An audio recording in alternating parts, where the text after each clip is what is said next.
After a low-scoring week 4, we're on to next week already, looking at streamers and waiver wire ads for week 5. I'm Jason Gilbo at Fantasy Football Cafe, looking forward to the door opening tomorrow for the waiver wire. And I'm going to go ahead and stash Christine Michael for the Dallas Cowboys. Even though Darren McFadden and Joseph Randle are still ahead of him on the depth chart, I believe his time is coming very soon. Lance Dunbar, likely going to be out the rest of the season. Pretty bad, gruesome injury, ACL, MCL, likely a tear there. And he was kind of the lone back actually producing out of the three there. But now that he's out of the way, Randle and McFadden haven't showed anything against bad Saints defense last night, outside of Randle's performance against Atlanta, where he scored 3 touchdowns and then did nothing the rest of the game. As far as yardage goes, he broke off that one big run, but really didn't rush for anything productive since then. They both haven't been all that great this season. Michael going to be behind a stellar offensive line once that time comes. He's probably going to get carries very soon with the lackluster Randle and McFadden. I'm going to go ahead and stash him and say he becomes a pretty big part of the offense that's completely battered down right now. Eddie Royal, looking at wideouts, benefited greatly from Jay Cutler being back, as all the offense did, but saw 10 targets, 7 catches, went for 54 yards and a touchdown. And you could argue that his touches or his looks will go down a little bit once Jeffrey comes back. But, the Bears are capable of putting up tons of points. They got a lot of lead options on offense there once they click. I'm looking at stashing Royal on the bench and then probably starting him in certain matchups. And looking at this week, he plays the Chiefs. I definitely like him there. Willie Snead for New Orleans. A lot of people don't know about him, but he's Brandon Cooks, Marcus Colston, Brandon Coleman, not getting any looks or producing any kind right now in fantasy. Snead, 240 yards through 4 games, 19 targets in the last 3. Looking like a true threat to really take over in the offense there for Drew Brees and the Saints. He's definitely one to keep an eye on at least, or if you're desperate or in a deeper league, definitely an option to pick up. Streaming for this week, looking under center, Jay Cutler. Chiefs defense really struggled in stopping the pass this season. Cutler got 1 game under his belt, looked pretty solid against the Raiders. Chiefs ranked 23rd in pass defense per Football Outsiders, and the Bears could possibly have Alshon Jeffrey back too next week. Cutler is likely out there, so definitely a great grab. He's going to be throwing the ball. If he is not out there, kind of some other options. This one flying really under the radar.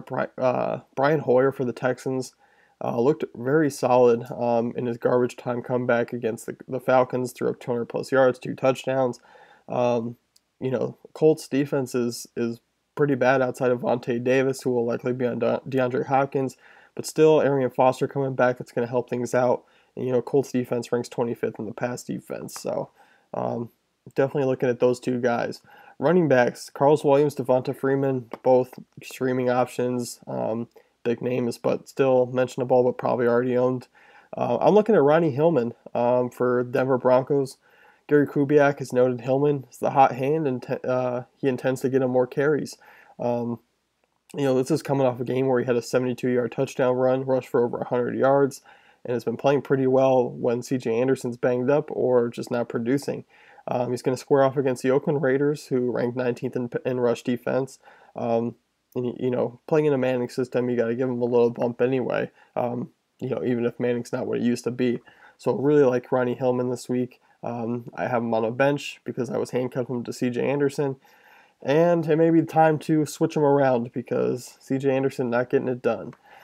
Ruben Randle, who I'm streaming at wide receiver this week, facing a pretty bad 49ers defense who somehow came to play and shut down Aaron Rodgers and company, which was pretty disappointing.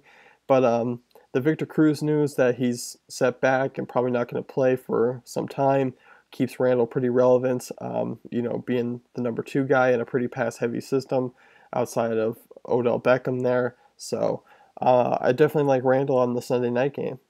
I also like deep threat of Martavius Bryant returning for this week for the Steelers.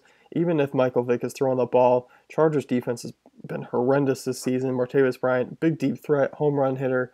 You got to like him there. Tight end, very simple this week. Very simple. Owen Daniels facing the Oakland Raiders. Tight ends against the Raiders this season have combined for 31 catches, 381 yards, and 5 scores.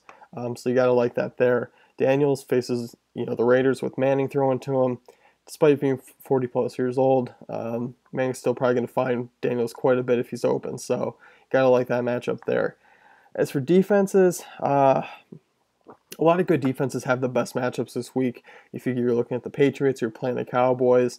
The Panthers are on bye, so Seattle's playing this week, but they obviously heavily owned. Packers, same thing. So I'm looking at the New York Giants. They're at home against turnover-prone Colin Kaepernick. This game sits as a 43-point total so far. Giants are 7.5-point favorites. You got to like that because there's not a lot of projected points for the 49ers, and that system just isn't working. Giants have the sixth best rush defense this season. Could take Hyde out of focus, and he hasn't really been a focus since week 1. They've also limited Tyrod Taylor's yesterday, his production. And the 49ers wideouts, they're just not capable of beating an average defense right now, as we have seen. So we're on the bye week, so it kind of shortens up to a little bit of defensive matchups. But Giants remain the best option, probably the most option that's out there right now. So that's going to end things here. Good luck in week 5.